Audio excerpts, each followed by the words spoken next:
compétition. Je rappelle donc que notre trader français Julien Montero est à 50 169 € au début de la compétition finale. Et le trader italien David Biocchi est à 50 179,81 exactement. Donc au moins c'est précis, vous allez pouvoir suivre en direct les écrans, parce qu'on ne changera pas, ils sont plus que deux. Et on va pouvoir commencer dès qu'ils sont prêts. Ready? Ok. Et c'est parti pour la grande finale de ces duels de trading du Friday Forex 2014. Top, let's go. You can choose. Okay. Alors je rappelle donc que la compétition avait démarré ce matin avec 8 traders, donc on avait eu des Italiens, un Grec, des Français, des Marocains. Donc déjà il y avait une grosse sélection dès le premier tour et il restait déjà plus qu'un Français. Donc bon, il est arrivé en finale, donc on est heureux. Mais sur les 4-5 Français de ce matin, c'est vrai qu'il y avait une grosse sélection chez les Français. Donc sans grosse surprise, on retrouve les deux scalpers de cette année. Tous les autres traders étaient plus des day traders, des swing traders. Effectivement, c'était plus dur pour eux de faire la différence lors d'une heure et demie. On va voir ce soir la grande finale des scalpers qui réussira à faire la différence. Donc tout de suite une première position pour Julien qui vient de vendre un lot de GBP Yen. À combien? Il l'a pris à 173,006.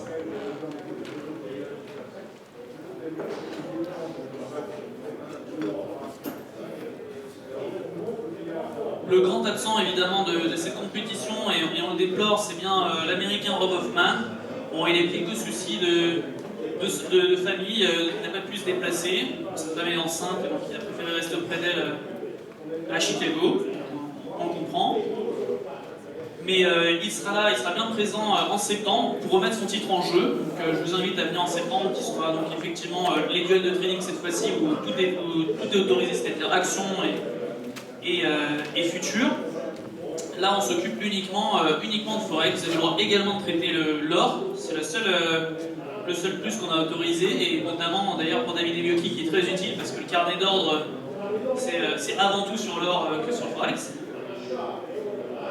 Donc Alfina nous avait expliqué cet après-midi exactement en demi-finale comment marchait le carnet d'ordre. Donc c'était très intéressant de voir cette explication, et j'espère qu'elle reviendra tout à l'heure un petit peu commenter les prises de position effectivement de David. David qui a pris quasiment que de l'or aujourd'hui, n'est-ce pas, les arbitres. Donc aujourd'hui on a 4 arbitres pour surveiller cette finale. Voilà, le trophée des duels de trading du Friday Forex 2014. Peut-être.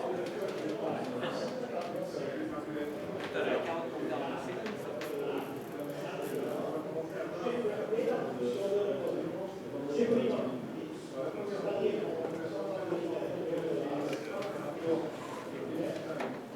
qui ont joué face aux traders, vous aurez également les petits trophées. Les petits trophées qui sont identiques à ceux-là face aux traders qui jouaient sur le WHFAS. Et on n'aura peut-être pas les résultats ce soir. On va vérifier.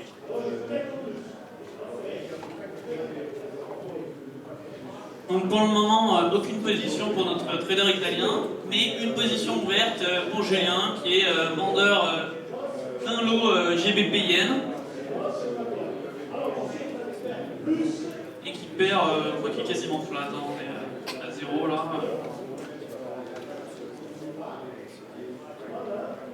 Est-ce qu'on va retenter 14 lots sur l'eurodoll comme en demi-finale? On verra.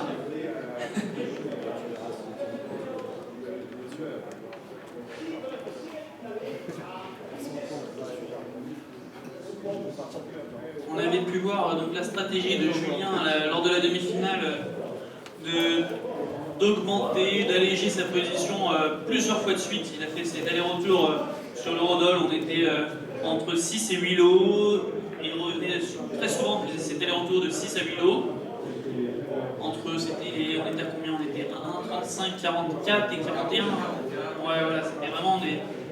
On cherchait à faire des petits profits, mais cumulés, on fait un bon résultat puisqu'on retourne en finale. Alors qu'à côté, on avait également Stefano Bargiacchi, trader italien en demi-finale, et notre ami Alexis Alexiou, trader grec, qui ont été tous les deux éliminés, parce que Alexis Alexiou a perdu on était à moins 450, hein, si mes arbitres moins 240, pardon, moins 240 à la fin du temps réglementaire. Il a préféré garder la position. Et il a eu raison, puisque effectivement, a priori, il m'a confirmé que quelques minutes après, il s'est retrouvé en positif. Bon, c'est souvent, effectivement, ce qu'on reproche au duel, parce que c'est sur 1h30, donc on reste sur 1h30, on respecte cet horaire-là. C'est vraiment pour vous montrer sur un temps réduit qu'est-ce que les traders sont capables de faire, mais c'est pas forcément ce qu'ils vont faire chez eux. Donc, en 1h30, effectivement, c'est les scalpers qui vont avoir le plus de chances de réussir. Donc, effectivement, on les retrouve en finale. C'est nos deux seuls scalpers qu'on avait cette année, qui sont les deux en finale.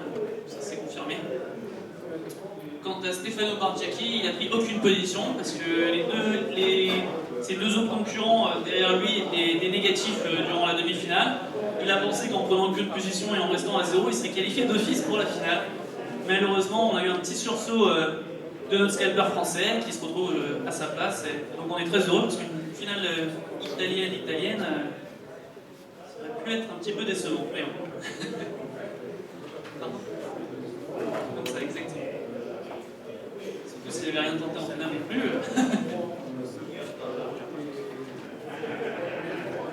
Alors, on a une position pour notre trader italien qui vient de prendre une nouvelle position. Il a shorté 5 lots. 5 lots de quoi? Qu'est-ce qu'il nous a vendu? USD Yen.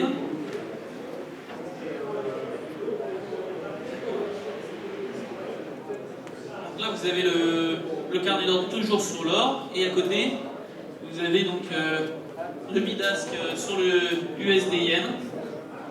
Et donc il les a shortés à 102,23. D'accord. Donc maintenant on se retrouve avec deux positions ouvertes. GBP Yen, USD Yen.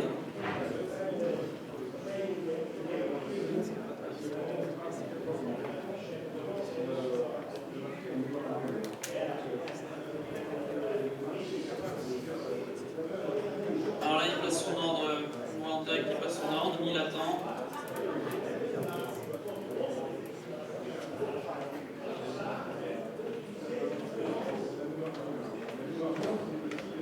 Il doit augmenter sa position a priori. Il va augmenter. Donc, comme il nous a expliqué tout à l'heure, ça c'est les ordres qu'il a préparés, il a déjà placé dans son carnet d'ordre. Donc là il a 3 lots à l'achat à 1273,9 qui attendent d'être traités sur l'or. C'est ce qu'il a placé, on va voir si ça, si ça sera traité tout à l'heure. Pour l'instant ça travaille. Oui. Dans le carnet d'ordre, il y a le VWAP avec il y a les jaunes, les rouges, les ordres acheteurs et vendeurs. Dans le carnet d'ordre, il y a le VWAP à côté avec les niveaux rouges, les niveaux verts, les niveaux acheteurs et les niveaux vendeurs. Alors pour les questions particulières sur le carnet d'ordre, je pense qu'il faudra demander à la finale, dès qu'ils ont terminé la conférence là-bas, je pense qu'elle viendra vous expliquer plus en détail le carnet d'ordre, qui est une spécialité donc, ça, de Directa. Je vous demanderai si on en a des vidéos après. Je sais qu'ils sont assez concentrés là, mais bien sûr, dès que Alfina arrive, qui est la directrice France de Directa, elle vous expliquera en détail plus.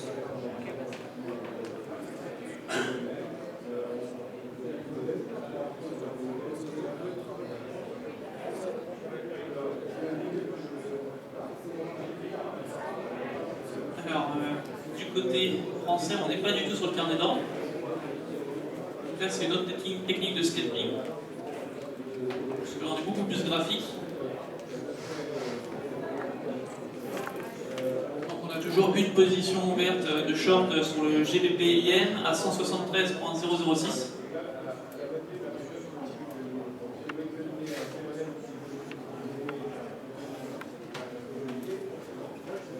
Et par contre, il a mis en graphique l'USD Yen, qui est justement la position, celle-ci de son concurrent David Ebioki. Alors, qu'est-ce qui s'est passé? On a racheté 3 lots. Ah, on achète 3 lots de gold. Ah, voilà. Donc, les trois lots or qui étaient placés tout à l'heure sur le carnet d'ordre de Directa qu'on avait vu ont été placés et ils sont déjà ressortis. Ils sont sortis très vite. Il est rentré très vite. Donc il avait acheté à 1273,9 et il revend à 1274. D'accord. Donc un léger gain. On est au terme de liquidité là-haut. On va attendre qu'il sorte sa position à USD-Yen pour avoir exactement le résultat.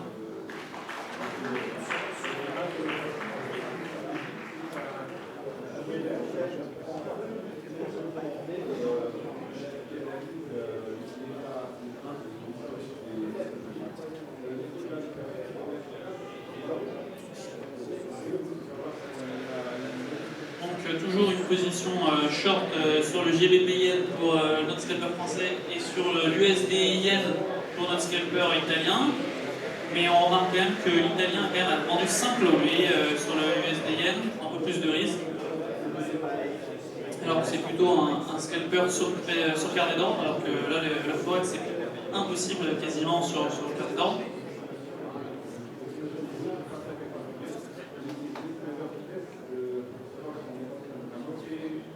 Alors, on regarde toujours, donc, comme tout à l'heure, voilà, il a placé son ordre à 1273,9, il en a replacé 3, exactement comme tout à l'heure. Ils ont été exécutés tout à l'heure, il les a revendus à 1274. Là, il va refaire la même chose a priori. Voilà, le marché, non, il est trop loin pour l'instant pour être exécuté.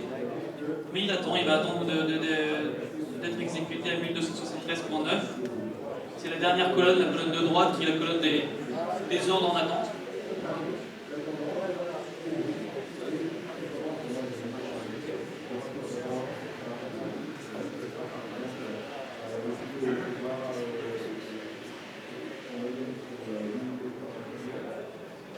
Est-ce que ça va être aussi dynamique que la fin de la demi-finale? On ne sait rien.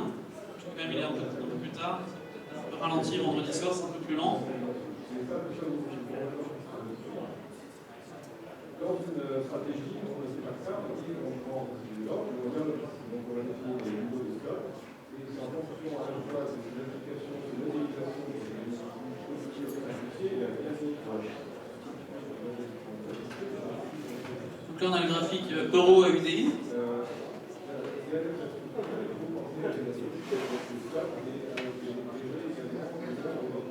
Il nous expliquait cet après-midi qu'il avait utilisé notamment le RSI et le stochastique comme indicateur.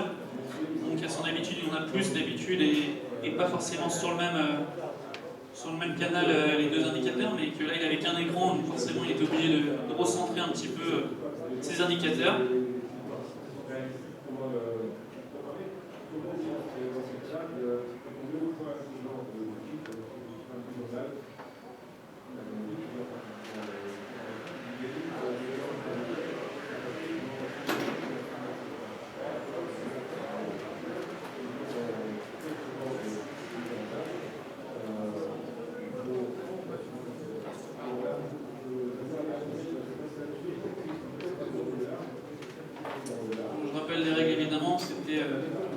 Faire le maximum de résultats par rapport aux 50 169 euros engrangés jusqu'à présent pour Julien et par rapport aux 50 179 euros engrangés par David, qui ne seront pas pris en compte pour le résultat final.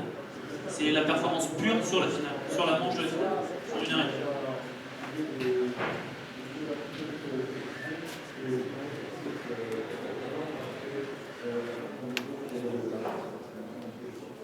Donc toujours deux positions, une position pour chacun de short d'ailleurs, GBP Yen pour Julien et 5 lots USD Yen pour David.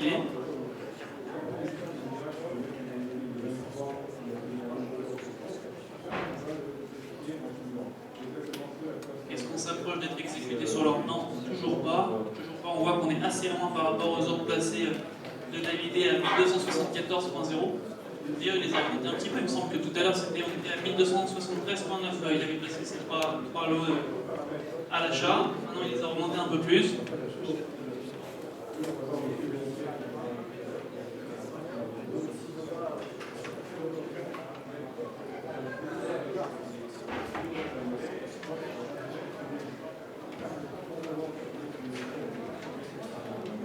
Le marché ne bouge pas beaucoup, donc il y a peut-être encore les remontées, on va voir. Alors, une position, qu'est-ce qui se passe? Donc, pour notre scalper français, on a acheté 2 lots Eurodoll à 1,3526. Donc, cet après-midi, on était plutôt à la baisse sur l'Eurodoll et maintenant c'est l'inverse. Donc, peut-être une correction par rapport à cet après-midi.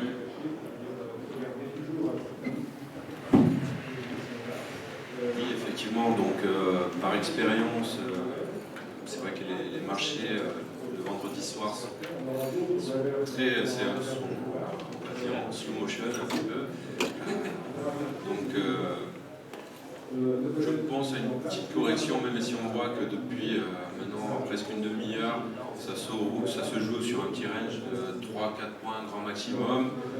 Donc pourquoi pas jouer une toute petite cassure, mais voilà, ça va être vraiment très léger et très lent, je pense, du fait de l'heure et du jour de trading. Mais bon, on va essayer. Et à cause de l'heure, est-ce que c'est un peu plus judicieux de jouer une autre paire Tout à fait, c'est ce que je regardais un petit peu, mais pareil, c'était pas. Après, en termes aussi d'aspect technique, etc., les autres paires me satisfont pas. Donc, je préfère rester sur celle-ci que je connais bien, même si c'est vrai que ça bouge plus. Étant donné qu'on va pas chercher beaucoup de pips aussi.